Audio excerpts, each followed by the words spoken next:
Hello ಗೆಳೆಯರಿ, Sachin R K veg ಹೋಮ್ಗೆ ಸ್ವಾಗತ ಸುಸ್ವಾಗತ. ಬನ್ನಿ ಇವತ್ತಿನ ರೆಸಿಪಿಯನ್ನು ಶುರು ಮಾಡೋಕ್ಕಿಂತ ಮುಂಚೆ ಇನ್ನೂ ಯಾರು ನಮ್ಮ ಚಾನಲ್ನ ಸಬ್ಸ್ಕ್ರೈಬ್ ಮಾಡ್ಕೊಂಡಿಲ್ಲ, ಸಬ್ಸ್ಕ್ರೈಬ್ ಮಾಡಿಕೊಂಡು ಸಪೋರ್ಟ್ ಮಾಡಿ ಅಂತ ಕೇಳ್ಕೊಳ್ತಾ, ಇವತ್ತಿನ ರೆಸಿಪಿ ಉತ್ತರ ಕರ್ನಾಟಕ ಶೈಲಿಯ ಮಶ್ರೂಮ್ ಪಲಾವ್.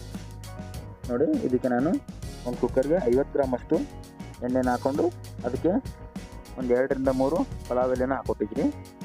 ಅದಕ್ಕೆ 2 ಇಂಚಷ್ಟು ಚಕ್ಕೆನ ಹಾಕೋತಾ ಇದ್ದೀನಿ. ಅರ್ಧ ಟೀ ಸ್ಪೂನ್ ಅಷ್ಟು ಜೀರಿಗೆ ಮತ್ತು ಒಂದು 4 ರಿಂದ 5 ಏಲಕ್ಕಿನ ಹಾಕೋತಾ ಇದ್ದೀನಿ. ಒಂದು ಸ್ಟಾರ್ ಹೂವು, ಇದು ಆಪ್ಷನಲ್, ಬೇಕಾದರೆ ಹಾಕೋಬೋದು, ಇಲ್ಲ ಸ್ಕಿಪ್ ಕೂಡ ಮಾಡ್ಕೋಬೋದು. ನೋಡಿ, ಇದನ್ನು 1 ನಿಮಿಷ ಫ್ರೈ ಮಾಡ್ಕೋಬೇಕಾಗುತ್ತೆ. ಇದಕ್ಕೆ ಒಂದು 5 ರಿಂದ 6 ಲವಂಗನ ಹಾಕ್ತಾ ಇದ್ದೀನಿ.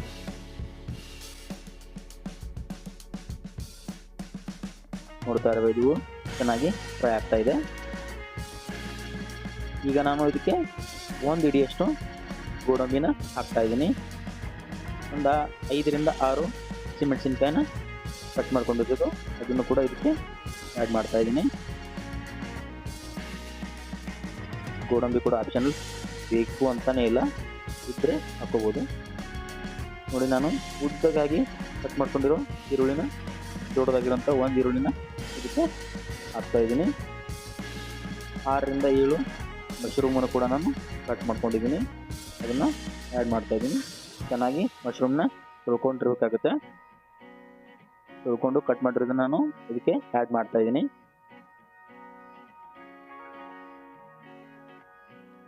ನಿಮಗೆ ಯಾವುದಾದ್ರೂ ರೆಸಿಪಿಗಳು ಬೇಕಾದಲ್ಲಿ ಕೆಳಗಡೆ ಕಮೆಂಟ್ ಮೂಲಕ ತಿಳಿಸಿ. ಹಾಗೂ ವಿಡಿಯೋ ಇಷ್ಟ ಆದಲ್ಲಿ ಖಂಡಿತವಾಗಿಯೂ ಒಂದು ಲೈಕ್ ಅಂತೂ ಮಾಡಬೇಕು. ನೋಡಿ, ಇದಕ್ಕೆ ನಾನು 1.5 ಟೀ ಸ್ಪೂನಷ್ಟು ಶುಂಠಿ ಬೆಳ್ಳುಳ್ಳಿ ಪೇಸ್ಟ್ ಮತ್ತು ಸ್ವಲ್ಪ ಕಸ್ತೂರಿ ಮೇಥಿ ಉದ್ದವಾಗಿ ಕಟ್ ಮಾಡ್ಕೊಂಡಿರೋ 1 ಟೊಮೆಟೊ ಹಣ್ಣನ್ನು ಆ್ಯಡ್ ಮಾಡ್ತಾ ಇದ್ದೀನಿ. ಇದಕ್ಕೆ ಬೇಕಾಗುವಂಥ ಸಾಮಗ್ರಿಗಳನ್ನು ಕೆಳಗಡೆ ಡಿಸ್ಕ್ರಿಪ್ಷನಲ್ಲಿ ಕೊಟ್ಟಿರ್ತೀನಿ, ಅಲ್ಲಿ ಹೋಗಿ ನೋಡ್ಕೋಬೋದು. ಇದನ್ನು ಚೆನ್ನಾಗಿ ಫ್ರೈ ಮಾಡಬೇಕಾಗುತ್ತೆ. ತುಂಬ ಈಸಿಯಾಗಿ ಆಗುವಂಥ ರೆಸಿಪಿ, ತುಂಬ ಬೇಗ ಕೂಡ ಆಗಿಬಿಡುತ್ತೆ. ಕೊತ್ತಂಬರಿ ಮತ್ತು ಪುದೀನ ಹಾಕಿರುವಂಥ ಪೇಸ್ಟ್ ಇದು. ಇದನ್ನು ಚೆನ್ನಾಗಿ ಮಿಕ್ಸ್ ಮಾಡ್ಕೊತಾ ಇದ್ದೀನಿ. ಇದು ಹಸಿ ವಾಸನೆ ಹೋಗೋವರೆಗೂ ಒಂದು 2 ನಿಮಿಷ ಇದನ್ನು ಫ್ರೈ ಮಾಡ್ಕೋಬೇಕು.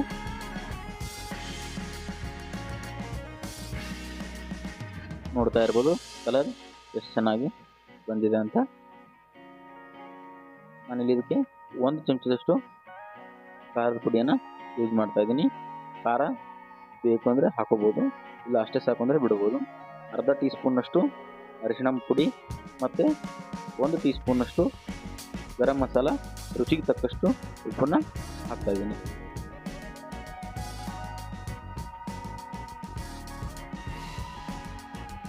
ಎಲ್ಲ ಸಾಮಗ್ರಿಗಳು ಕೂಡ ಮನೆಯಲ್ಲಿ ಇರುವಂಥ ಸಾಮಗ್ರಿಗಳೇ.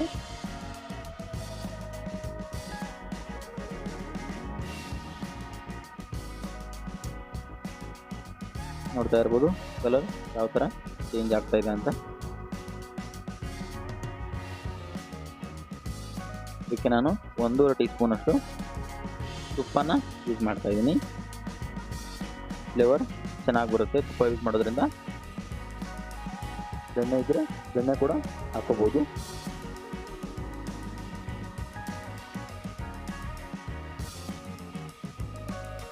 ನೋಡಿ, ಇವಾಗ ಇದೆಲ್ಲ ಎಣ್ಣೆ ಬಿಟ್ಟಿದೆ. ಎಣ್ಣೆ ಬಿಟ್ಟ ತಕ್ಷಣ ನಾನಿಲ್ಲಿ ಒಂದು 50 ml ಅಷ್ಟು ಮೊಸರನ್ನು ಆ್ಯಡ್ ಮಾಡ್ತಾ ಇದ್ದೀನಿ. ಮೊಸರನ್ನು ಆ್ಯಡ್ ಮಾಡಿ ಚೆನ್ನಾಗಿ ಇದನ್ನು ಕಲಿಸ್ಕೋಬೇಕಾಗುತ್ತೆ.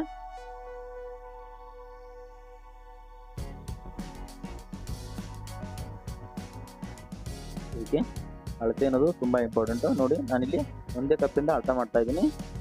2.5 ಕಪ್ಪಷ್ಟು ನೀರನ್ನೇ ಹಾಕ್ತಾ ಇದ್ದೀನಿ. ನೋಡಿ, ಇವಾಗ 2 ಕಪ್ ಹಾಕಿದೆ, ಇನ್ನು ಅರ್ಧ ಕಪ್ಪಷ್ಟು ನೀರನ್ನ ಆ್ಯಡ್ ಮಾಡ್ತಾ ಇದ್ದೀನಿ.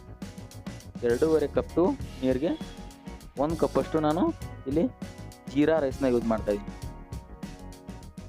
ನೋಡಿ, ಇಲ್ಲಿ ಪ್ಯೂರ್ ಜೀರಾ ರೈಸ್ ಇದು. ಬಾಸುಮತಿ ಇದ್ದರೆ ಸ್ವಲ್ಪ ನೀರಿನ ಪ್ರಮಾಣನ ಕಮ್ಮಿ ಕೂಡ ಮಾಡ್ಕೋಬೋದು. ಜೀರಾ ರೈಸ್ ಬಾಸುಮತಿ ರೈಸ್ಗಿಂತ ನೀರು ಜಾಸ್ತಿ ಹಿಡಿಯುತ್ತೆ. ಈಗ ಚೆನ್ನಾಗಿ ಒಂದು ಮಿಕ್ಸ್ ಕೊಟ್ಟು ಕುಕ್ಕರ್ನ ಕ್ಲೋಸ್ ಮಾಡಬೇಕಾಗುತ್ತೆ.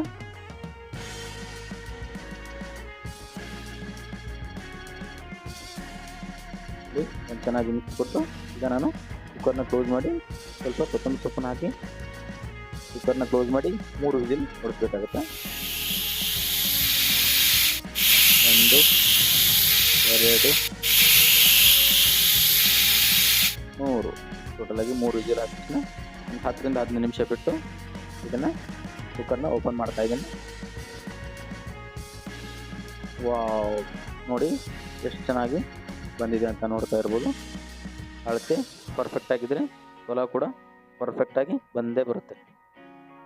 ನೋಡ್ತಾ ಇರ್ಬೋದು, ತುಂಬ ಉದುರವಾಗಿ ಕೂಡ ಆಗಿಲ್ಲ, ತುಂಬ ಮೆತ್ತಗೆ ಕೂಡ ಆಗಿಲ್ಲ, ಪರ್ಫೆಕ್ಟಾಗಿ ಬಂದಿದೆ. ರೈಸ್ ಸ್ಮೆಲ್ ಕೂಡ ಪರ್ಫೆಕ್ಟಾಗಿ ಬಂದಿದೆ.